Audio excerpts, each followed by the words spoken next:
પણ 2-5% પોલીસ અધિકારી કોઈના ખોળે બેહીને જો હાથો બનીને કામ કરવા ઈચ્છતા હોય તો એનું લિસ્ટ પણ તૈયાર કરવાની તૈયારી છે. અમારી લડાઈ ભારતીય જનતા પાર્ટી સામેની છે. અમારી લડાઈ ભાજપ કોંગ્રેસના ગઠબંધન સામેની અમારી લડાઈ છે. બાકી તમે એવું સમજતા હોય 6 વાગે રેલી પૂરી થાય, 6:30 થાય, 7 વાગે થાય, ટ્રાફિક થાય, આ બધા કાયદાઓ તો અમે પહેલા ભણ્યા છીએ, પછી રાજનીતિમાં આવ્યા. વકીલાત જ્યારે વકીલનું ભણતો ત્યારે રાજુ કરપડા ગોલ્ડ મેડલિસ્ટ થઈને આવ્યા. મેડલ ભૂખ્યા અધિકારીઓને રાજુ કરપડાએ નમ્ર ભાવે ટકોર કરી છે. રાજુ કરપડાએ ટકોર કરી છે ભારતીય જનતા પાર્ટીના અધિકારીઓને, ભારતીય જનતા પાર્ટીના નેતાઓને અને ભારતીય જનતા પાર્ટીના આગેવાનોને. અને સાથે સાથે ભુજમાં જ્યારે એમની વિજય યાત્રા હતી ત્યારે એમને ટકોર કરતાની સાથે એમ પણ કહ્યું છે કે હજી સમય છે, સુધરી જજો, બાકી ભારતીય જનતા પાર્ટીની વાર લેવાનું બંધ કરી દેજો અને ભારતીય જનતા પાર્ટીનો હાથો બનીને રહી જશો જો ભારતીય જનતા પાર્ટી કર્યું છે તો, એવું રાજુ કરપડા કહી રહ્યા છે. ગુજરાતમાં પહેલા પણ આમ આદમી પાર્ટી સક્રિય હતી, પરંતુ હવે વિસાવદરની વિધાનસભાની પેટા ચૂંટણી જીત્યા બાદ ગોપાલ ઇટાલિયા ચૂંટણી જીત્યા છે અને એમની પાર્ટીમાં એક નવો ઉત્સાહ, નવો જોશ અને એમના અવાજમાં એક બુલંદી જોવા મળી રહી છે. જે રાજુ કરપડાનું ભાષણ હોય તોય જોવા મળે, ઈશુદાન ગઢવીનું ભાષણ હોય તોય જોવા મળે, એમના પાર્ટીના મોટા મોટા જે નેતાઓ છે એમનું ભાષણ હોય તોય જોવા મળે. અને રાજુ કરપડાનું ભાષણ અને એક ટકોર જે એમને ભારતીય જનતા પાર્ટીના નેતા, આગેવાનો અને સમર્થકોને કરી છે, આપણે પહેલા એના પર નજર કરી રહીએ અને શું બોલી રહ્યા છે આડે હાથ લઈને ભારતીય જનતા પાર્ટીને ધ્યાનથી સાંભળો. આવવા માટે પરસેવો પાડ્યો છે, મહેનત કરી છે, દિવસ રાત એક કર્યા છે. તો આપ સૌનો ફરી વખત હું આભાર માનું છું. વિસાવદરથી જે સંદેશ આવ્યો, આપણા પ્રમુખ શ્રી ઈશુદાનભાઈ ગઢવી કહે છે, પણ આજે ભુજમાં આવીને મને એક જે અનુભવ થયો, અમે વિસાવદર જીત્યા પછી ભાજપના નેતાઓને તો પીડા ઉપડી છે, નકલી તેર પેટમાં રેડાનું અને એસિડિટી થઈ છે, આ સમજી શકાય. પણ આજે દુઃખ સાથે કહું છું, ખાખી વર્દીમાં રહેલા અધિકારીઓને પણ ક્યાંક ભાજપનો હાથો બનવાનો શોખ થતો હોય. મારી અંદર પોલીસ અધિકારીઓ માટે ઇજ્જત છે, માન સન્માન છે, પણ 2-5% પોલીસ અધિકારી કોઈના ખોળે બેહીને જો હાથો બનીને કામ કરવા ઈચ્છતા હોય તો એનું લિસ્ટ પણ તૈયાર કરવાની તૈયારી છે. અમારી લડાઈ ભારતીય જનતા પાર્ટી સામેની છે.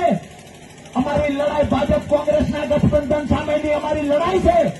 પણ કોઈ એવું સમજતા હોય કે ડીજે વાળાને, આમ આદમી પાર્ટી કચ્છ પૂર્વ પશ્ચિમ વાળાને ડરાવી, ધમકાવી અને રેલીમાં અવરોધ ઉભો કરશું, ક્યાંક ને ક્યાંક ભીડ થાય છે, આવા બાના કાઢવામાં આવ્યા. રેલીના કારણે ક્યાંક ડિસ્ટર્બ થાય છે, એવા બાના કાઢવામાં આવ્યા. ટ્રાફિક થાય છે, એવા બાના કાઢવામાં આવ્યા. ભાજપના નેતા નેતોડીઓ આવે ત્યાં ટ્રાફિક નથી થતું. ભાજપના નેતા અને નેતોડીઓ આવે ત્યારે ટ્રાફિક નથી થતું. કચ્છની અંદર આની પહેલા હું આવ્યો ત્યારે અહીંયા ગાંધીજીના સ્ટેચ્યુએ અમે ગયા, હાર પહેરાવા દારૂની બોટલ પડી હતી, શર્મિંદા પોલીસ નથી થતી. કચ્છની અંદર બેફામ માઇનિંગનો ધંધો ચાલે છે, ઇલીગલી, પોલીસ શર્મિંદા નથી થતી. મારું તમને એ કહેવાનું છે, અને પોલીસ અધિકારીઓ પણ સામે ઉભા, એમાંના બધા ખરાબ હશે આવું હું નથી માનતો, પણ 2-5% કોઈ ખરાબ હોય અને આખી પોલીસ અધિકારીઓની જે ખાખી વર્દી છે એને દાગ લાગે તો આવા અધિકારીઓને ખુલ્લા પાડવાનું કામ રાજુ કરપડા કરશે.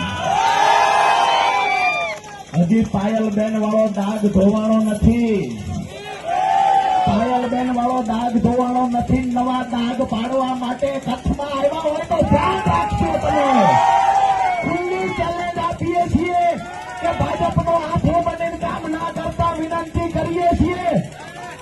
બાકી તમે એવું સમજતા હોય 6 વાગે રેલી પૂરી થાય, 6:30 થાય, 7 વાગે થાય, ટ્રાફિક થાય, આ બધા કાયદાઓ તો અમે પહેલા ભણ્યા છીએ, પછી રાજનીતિમાં આવ્યા. વકીલાત જ્યારે વકીલનું ભણતો ત્યારે રાજુ કરપડા ગોલ્ડ મેડલિસ્ટ થઈને આવ્યા. એટલે અમારી લડાઈ પ્રદેશ પ્રમુખ અને ગોપાલભાઈ ઇટાલિયાના કહેવાથી એમના માર્ગદર્શન નીચે માન્ય કેજરીવાલજીના માર્ગદર્શન નીચે અમે ભારતીય જનતા પાર્ટીના મૂળિયા ઉખેડી નાખવા માટે થઈ, લોકશાહી બચાવવા માટે થઈ અને બંધારણ બચાવવા માટેની અમે લડાઈ લડીએ છીએ. વિનંતી કરું છું હાથ જોડીને કે બંધારણ બચાવવાની જવાબદારી જેની છે એ રક્ષક પોતે ભક્ષક ના બને. આ જવાબદારી પણ એમની છે.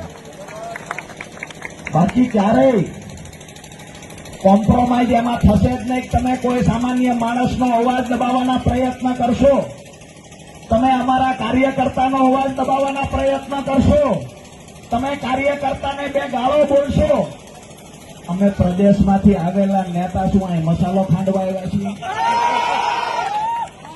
વિનંતી કરીએ છીએ